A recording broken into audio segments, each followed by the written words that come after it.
प्रतापनगर एक बहुत ही संपन्न राज्य था। वहाँ के राजा बहुत ही प्रतापी थे और प्रजा का पूरा ख्याल रखते थे। राजा ने पूरे जीवन प्रजा की मन से सेवा की थी, लेकिन अब वह बूढ़े हो चुके थे तो मन में बड़ी दुविधा थी कि उनके बाद राज्य को कौन चलाएगा। राजा साहब के 3 बेटे थे।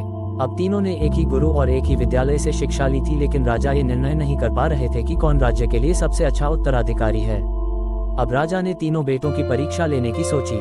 एक दिन राजा ने सुबह सुबह सभी पुत्रों को बुलाया और उन सबको एक एक बोरी गेहूं देते हुए कहा कि मैं और तुम्हारी माता तीर्थ यात्रा पर जा रहे हैं। हमें वापस आने में 1 वर्ष से भी ज्यादा लग सकता है। तुम तीनों की ये जिम्मेदारी है कि अपने हिस्से के गेहूं को संभाल के रखना, और जब मैं वापस लौटूं तो तुमको ये गेहूं की बोरी वापस लौटानी है। ऐसा कहकर राजा और रानी तीर्थ यात्रा पर चल दिए। सबसे बड़े बेटे से सोचा, ये गेहूं की बोरी पिताजी को वापस लौटानी है तो इसे मैं तिजोरी में बंद कर देता हूँ। जब पिताजी आएंगे तो वापस दे दूंगा। यही सोचकर उसने गेहूं की बोरी तिजोरी में रखवा दी ताकि एक दाना भी इधर उधर ना हो। दूसरे बेटे से सोचा कि तिजोरी में तो गेहूं सड़ जाएंगे, मैं इन गेहूं को खेत में डलवा देता हूं, जिससे गेहूं की अच्छी फसल होगी और पिताजी को 1 बोरी की बजाय कई बोरी गेहूं दे सकूंगा। अब उसने ना गेहूं के लिए अच्छा खेत देखा और ना ही अच्छी उपजाऊ जमीन देखी और ना ही खेत की घास फूस को साफ कराया। बस ऐसे ही एक बंजर जमीन पर गेहूं डलवा दिए और कभी उनकी देखभाल करने नहीं आया। उसे लगा कि अब अपने आप फसल आ जाएगी। तीसरा बेटा ज्यादा समझदार था।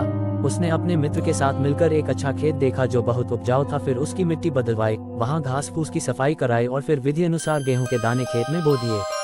पूरी लगन और मेहनत से खेत की हिफाजत की, समय पर खाद पानी सब कुछ दिया।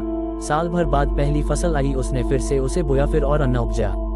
खेत खलिहान लहलहाने लगा। राजा यही कोई 3 वर्ष बाद वापस आया। तीनों पुत्रों को देखकर बड़ी प्रसन्नता हुई, साथ ही मन में इच्छा थी ये जानने की कि बेटों ने गेहूं के साथ क्या किया। पहले पुत्र ने जैसे ही तिजोरी खोल के दिखाई, अंदर से बहुत बुरी बदबू आ रही थी। सब कुछ सड़कर राख हो चुका था। पिता ने कहा, ये अन्न है जिससे हम सबका जीवन चलता है और तुम इसकी देखभाल नहीं कर पाए, तुम क्या राज्य संभालोगे। अब दूसरा बेटा पिता को उस जगह पर ले गया जहां उसने गेहूं को डलवाया था। वहां जाकर देखा तो जंगल था, बड़ी बड़ी घास फूस खड़ी थी। गेहूं का तो नामो निशान ही नहीं था।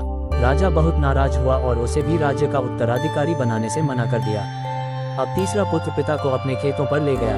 वाह, दूर से ही एक अलग खुशबू आ रही थी। गेहूं की फसल लहलहा रही थी।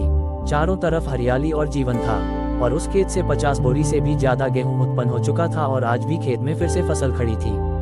राजा का मन देखकर बहुत प्रसन्न हुआ और राजा ने तीसरे बेटे को अपने राज्य का उत्तराधिकारी बनाने का निर्णय लिया। दोस्तों, उस राजा की तरह भगवान ने भी हमें कुछ गेहूं संभाल के रखने को दिए हैं। वो गेहूं है हमारा जीवन, जिसे हम बेकार के कामों में नष्ट कर देते हैं। ईश्वर ने जीवन दिया कि दुनिया का विकास करना, अपने ज्ञान को बढ़ाना और उसे बांटना। लेकिन हम अज्ञानी लोग इस जीवन को सड़ा देते हैं और अंत समय जब ईश्वर पूछता है कि जीवन में क्या किया, तो जवाब होता है शून्य, कुछ नहीं। अपने मन की जमीन को साफ करिए, उसमें जो घास फूस है वो हटाइए, मन में जो ईर्ष्या, गुस्सा और व्यसनों को हटाइए और अच्छाई के बीच बोइए।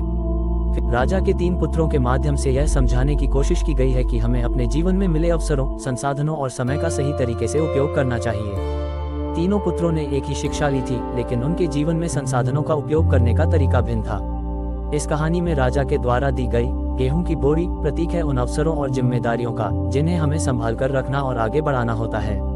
तीसरे पुत्र ने समझदारी और मेहनत के साथ अपने हिस्से के गेहूं का सही उपयोग किया, जिसने उसे अपने भाइयों से श्रेष्ठ बनाया। ये हमें ये सिखाता है कि केवल संसाधनों का होना ही महत्वपूर्ण नहीं है, बल्कि उन संसाधनों का सही उपयोग करना आवश्यक है।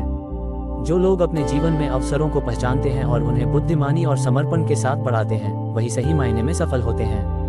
ये कहानी हमें ये भी बताती है कि जीवन में खाली समय को बेकार के कार्यों में नहीं गंवाना चाहिए। ईश्वर ने हमें ये जीवन दिया है ताकि हम इसका सही उपयोग करें, अपने ज्ञान को बढ़ाएं, अच्छाई के बीज बोएं और दूसरों की भलाई में योगदान दें। मन की भूमि को साफ करना यानी नकारात्मक भावनाओं जैसे ईर्ष्या, गुस्सा और द्वेष को त्यागना आवश्यक है ताकि उसमें प्रेम, करुणा और सद्गुणों के बीज बोए जा सकें। अंत में ये कहानी इस बात का प्रतीक है कि जो लोग सही प्रयासों से अपने जीवन को संवारते हैं, वही ईश्वर के सच्चे कृपा पात्र बनते हैं और उनकी मेहनत का फल भी उन्हें मिलता है।